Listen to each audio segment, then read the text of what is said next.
Hello everyone, welcome to IPM IAS Academy, and today let us discuss about the US presidential election, which is a burning topic right now because when you are looking at the newspapers you can see one or the other news related with the US presidential election. So in this session we are trying to understand the process involved in the United States presidential elections, but not going into the in-depth aspects of it, but to get an idea about what is this election process. Okay, let's see what is there in the US presidential election.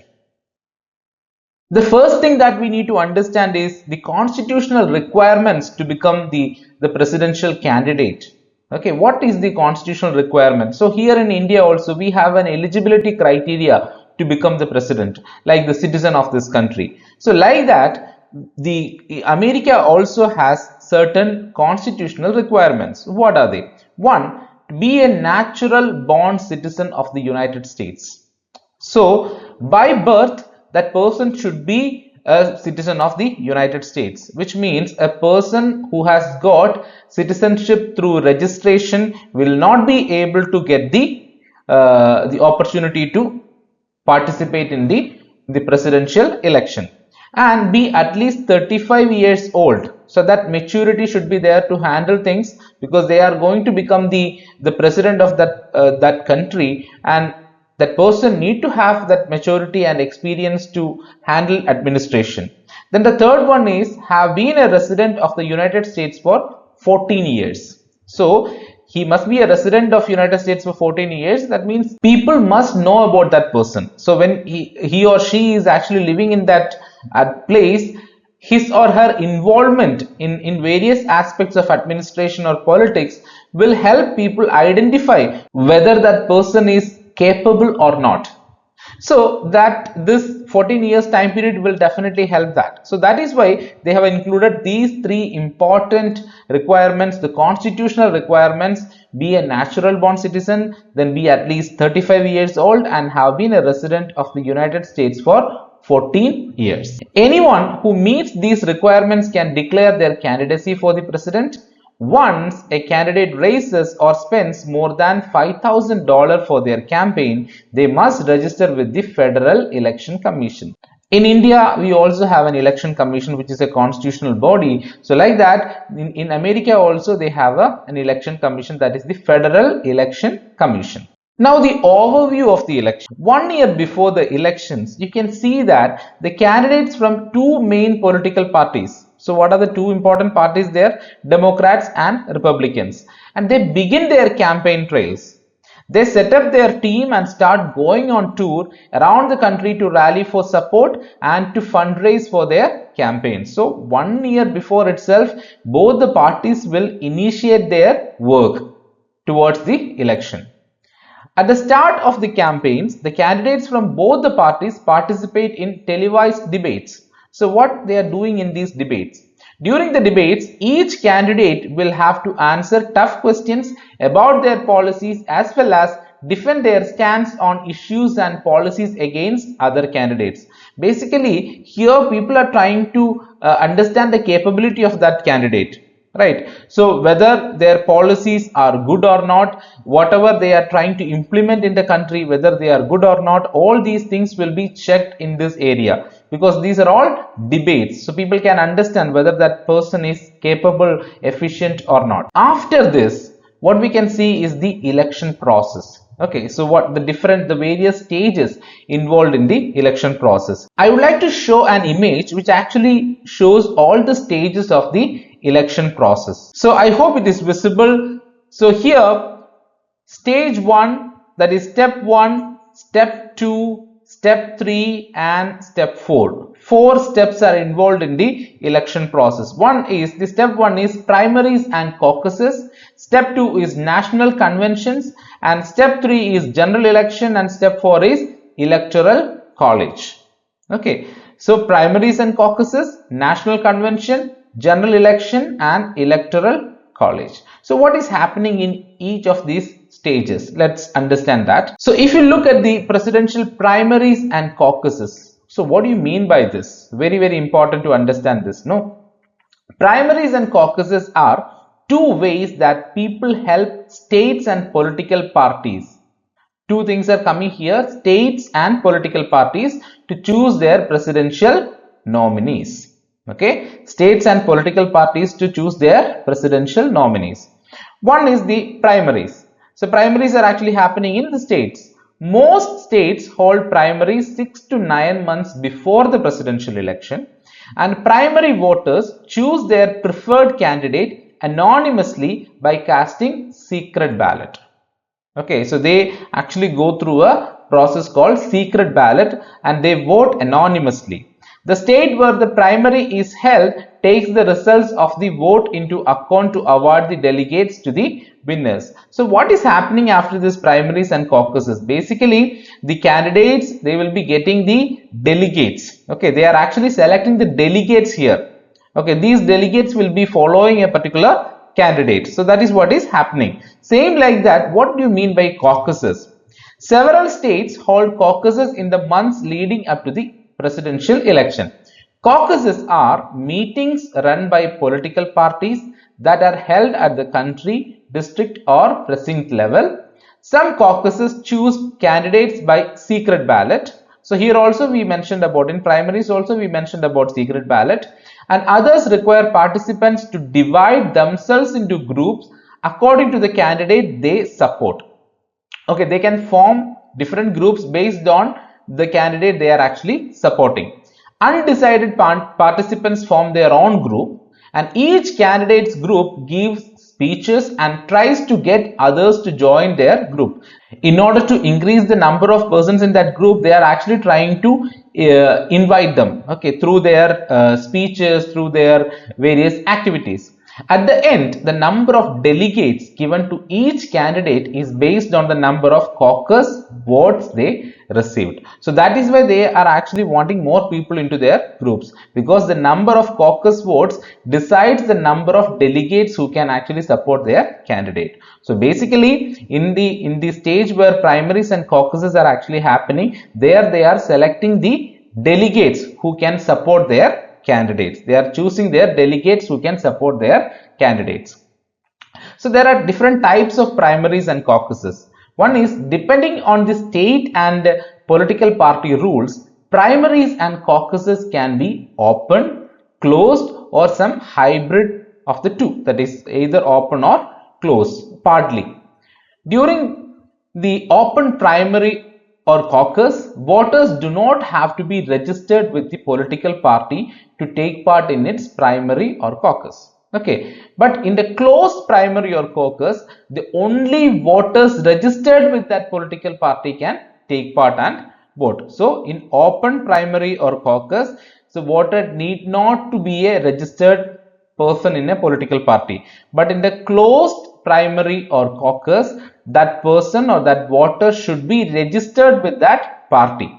And in the semi-open or the semi-closed primaries and caucus are variations of the two main types. So it's actually a mix of the open and the closed primaries or caucus.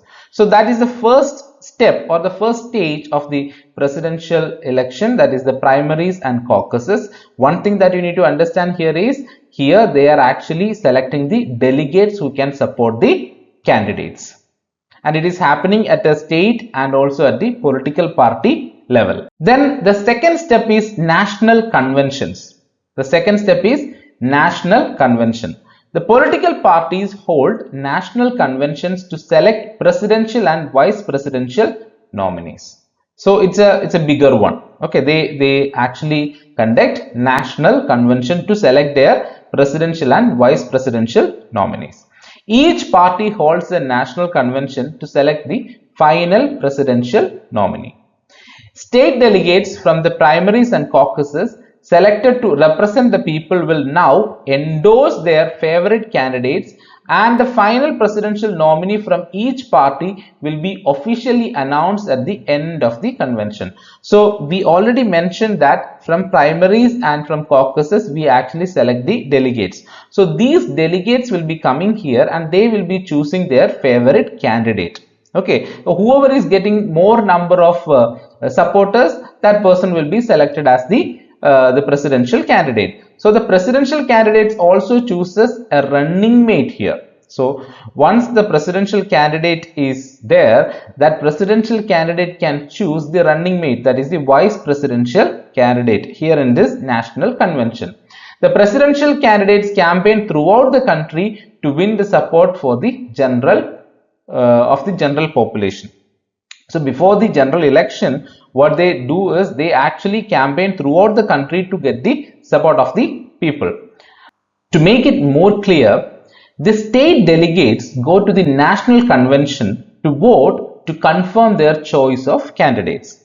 And if no candidates are selected during the primaries or during the caucuses, during this convention, the delegates choose the nominee, and that is actually done through additional rounds of voting. Okay, so the first step was primaries and caucuses. The second step is the national convention, and in this national convention only, the presidential candidate is actually choosing the vice presidential candidate. Then comes the third stage or the third step, that is the presidential general election. So every 4 years, we know that the US citizens vote for president and vice president during the general election. Major political parties nominate presidential and vice presidential candidate at their party's national convention. That was the last step. The candidates' names will be listed on the general election ballot. Okay, their names will be listed on the ballot. And in the presidential general election, citizens who are registered can do the following things. Vote even if they did not vote in their state's primary election. So even if they were not participant in the primary or the caucuses, they can actually vote here. Vote for any presidential candidate regardless of the party they are registered with or who they voted for in the past. Because we already mentioned that in the first step, that is in the primaries and the caucuses, there is actually a voting process. So in that voting process, if that person has voted for another candidate, here in the general election, that person need not vote for that person. If that person decides that, okay, I'm not going to vote for the person I voted during the primaries, I will be voting for another person. I will be voting for the other person. That is absolutely fine here. That is what they are mentioning here. Vote for any presidential candidate regardless of the party they are registered with or who they voted for in the past. Most people vote on election day. Okay, now when is this election day? Which is the first Tuesday after the first Monday in November. Okay, it should be very clear. The first Tuesday after the first Monday in November. When people cast their vote, they are actually voting for a group of people called electors. So during this process, what they are actually doing, they are casting their votes for a group of people called electors. The presidential nominee with the most electoral votes become the president of the United States. Okay, the presidential nominee, whoever gets the most electoral votes, will become the president of the United States. Depending on where you live, the voting period may be extended to include absentee ballots, mail-in ballots, and early voting. So this is about the presidential general election. The first stage was primaries and caucuses. The second stage was national convention, and in the third stage is the presidential general elections where the people vote. Okay, so they actually listed 3 important aspects related with the how a citizen can actually vote. Vote even if they didn't vote in the last primaries or caucuses, or vote for any presidential candidate without looking at their party or the person who they have voted in the last primaries or caucuses, and most people vote on the election day, and that election day is always the first Tuesday after the first Monday in November. Now the last step is the electoral college. Electoral college decides who will be the elected president and vice president of the United States. So what is this electoral college? Electoral college is not a physical place. It is a process which includes the selection of electors, meeting of electors who cast votes for the president and vice president, counting of the electors' votes by the Congress. Okay, so very important thing to understand about it. In the other US elections, candidates are elected directly by popular vote, but the president and the vice president are not elected directly by the citizens. Instead, they are chosen through the electoral college process. That is what we are mentioning here. They are chosen through the electoral college process. So the third stage was the general election, and the fourth stage is the electoral college, where they decide who is going to be the president. The process of using electors comes from the constitution, and it was a compromise between the popular vote by the citizens and the vote in the Congress. So the popular vote were already done in the third stage, that is the general election, and here they are actually doing the selection through electoral college, which means the electoral college decides who will be the elected president and vice president of the United States. I hope it is clear. So I'll again talk about this electoral college. It is not a physical place, it is a process, and in that process they involve in selection of electors, and they also involve in meeting of electors who cast votes for the president and vice president, and they also involve in counting of the electors' votes by the Congress.